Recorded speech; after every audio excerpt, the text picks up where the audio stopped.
اعوذ باللہ من الشیطان الرجیم بسم اللہ الرحمن الرحیم نحمدہ ونصلی علی رسولہ الکریم اما بعد فاعوذ باللہ من الشیطان الرجیم۔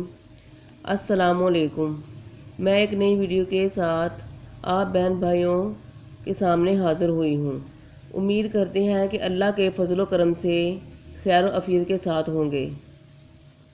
اللہ کریم تمام عالم اسلام کے خیر فرمائے۔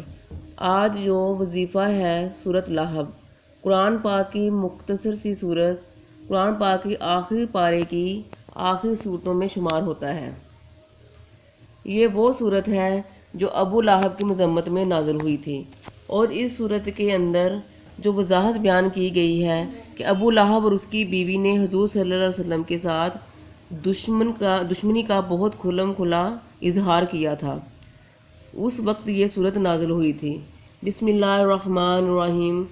تبت یدا ابی لہب و تب، ٹوٹ جائیں دونوں ہاتھ ابو لہب کے اور وہ ہلاک ہو گیا۔ ما اغنا عنہ مالہ و ما کسب، نہ اس کے مال نے اسے کوئی فائدہ دیا اور نہ اس کی کمائی نے۔ سیصلی نارا ذات لہب، ان قریب وہ ضرور بھڑکتی آگ میں داخل ہوگا۔ وامرأتہ حمالۃ الحطب، اور اس کی بیوی بھی جو لکڑیاں ڈھونڈنے والی ہے۔ فی جیدہا حبل من مسد، اس کی گردن میں چھال کی بٹی ہوئی رسی ہوگی۔ نزول کے اعتبار سے یہ آخری صورت ہے۔ جس وقت یہ صورت نازل ہوئی تو بعض صحابہ سمجھ گئے کہ انہیں نبی صلی اللہ علیہ وسلم کا آخری وقت آ گیا ہے، اس لیے آپ کو تسبیح و تحمید کا اور استغفار کا حکم دیا گیا، جیسے حضرت ابن عباس اور حضرت عمر رضی اللہ تعالیٰ عنہ کا واقعہ صحیح بخاری میں ہے۔ اللہ کی مدد کا مطلب اسلام اور مسلمانوں کا کفر اور کافروں پر غلبہ ہے، اور فتح سے مراد فتح مکہ ہے، جو نبی صلی اللہ علیہ وسلم کا مولد اور مسکن تھا، لیکن کافروں نے آپ کو اور صحابہ اکرام کو وہاں سے ہجرت کرنے پر مجبور کر دیا تھا۔ چنانچہ جب 8 ہجری میں یہ مکہ فتح ہو گیا تو لوگ فوج در فوج اسلام میں داخل ہونے شروع ہو گئے، جبکہ اس کے پہلے ایک دو فرد مسلمان ہوئے تھے۔ فتح مکہ سے لوگوں پر یہ بات بالکل واضح ہو گئی کہ آپ اللہ کے سچے پیغمبر ہیں اور دین اسلام دین حق ہے، جس کے بغیر نجات اخروی ممکن نہیں۔ اللہ تعالیٰ نے فرمایا، جب ایسا ہو تو یعنی یہ سمجھ لے کہ تبلیغ اور رسالت اور حقائق کا فرض ہے جو تیرے ذمے تھا پورا ہو گیا، اور اب تیرا دنیا سے کوچ کرنے کا مرحلہ قریب آ گیا ہے۔ اس لیے حمد و تسبیح الہی اور استغفار کا خوب اہتمام کیا۔ اس سے معلوم ہوا کہ زندگی کے آخری ایام میں ان چیزوں کا اہتمام کثرت سے کرنا چاہیے۔ اسے سورۃ مسد بھی کہتے ہیں۔ اس کے شان نزول میں آتا ہے کہ جب نبی کریم صلی اللہ علیہ وسلم کو حکم ہوا کہ اپنے رشتہ داروں کو انداز تبلیغ کریں تو آپ نے صفا پہاڑی پر چڑھ کر یا صحابہ کی آواز لگائی۔ اس طرح کی آواز خطرے کی علامت سمجھی جاتی تھی، چنانچہ اس آواز پر لوگ اکٹھے ہو گئے۔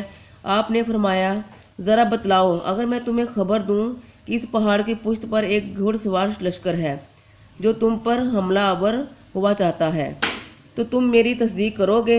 انہوں نے کہا، کیوں نہیں، ہم نے کبھی آپ کو جھوٹا نہیں پایا۔ آپ نے فرمایا، پھر میں تمہیں ایک بڑے عذاب سے ڈرانے آیا ہوں، اگر تم کفر و شرک میں مبتلا رہے۔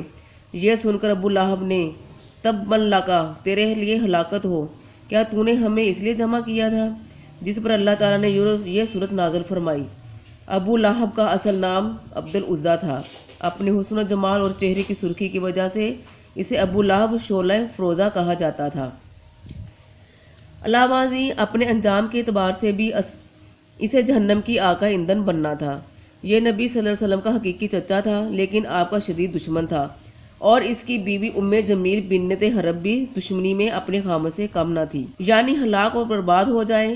یہ بد دعا ان کے الفاظ کے جواب میں ہے جو اس نے نبی صلی اللہ علیہ وسلم کے متعلق غصے اور عداوت میں بولے تھے، اور وہ ہلاک ہو گیا۔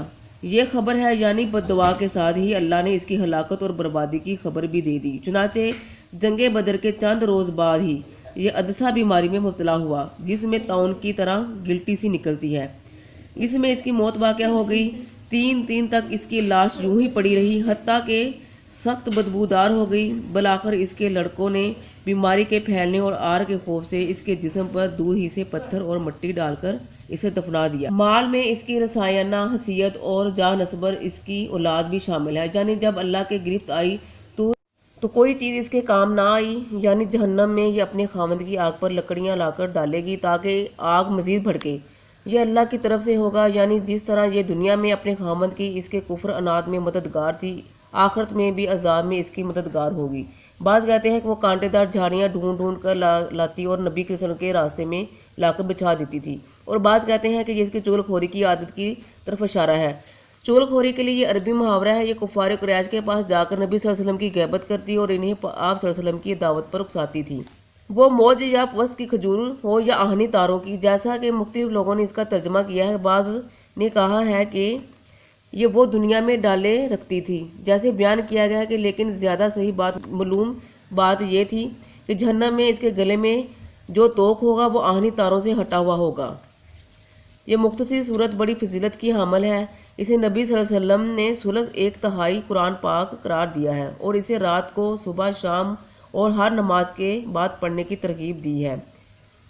بعض صحابہ کرام ہر رکعت میں دیگر صورتوں کے ساتھ اسے ضرور پڑھتے ہیں، جس پر نبی صلی اللہ علیہ وسلم نے انہیں فرمایا تمہاری اس کے ساتھ محبت تمہیں جنت میں داخل کر دے گی۔ آپ نے اس صورت کو ایسے پڑھنا ہے: سورت لہب اور سورت نصر پڑھنی ہے 41 بار، دونوں اکٹھی پڑھنی ہے، 3 دفعہ درود شریف پڑھنا ہے، پہلے اور 3 دفعہ بعد میں۔ اگر آپ کے بچے میں کوئی بری عادت ہو، اسے چھڑوانا چاہتی ہوں تو سورہ لہب پڑھ کر آپ پانی پر دم کر کے اسے پلا دیں، انشاءاللہ جو بھی بری عادت ہوگی ختم ہو جائے گی۔ اگر آپ کو میری ویڈیو اچھی لگے تو مجھے سبسکرائب کریں، لائک کریں، بیل آئیکن کریں اور ساتھ میں پریس کریں۔ اب میں نئی ویڈیو کے ساتھ آپ کے سامنے حاضر ہوں گی۔ اللہ تعالیٰ آپ کا حامی ناصر ہو۔ السلام علیکم۔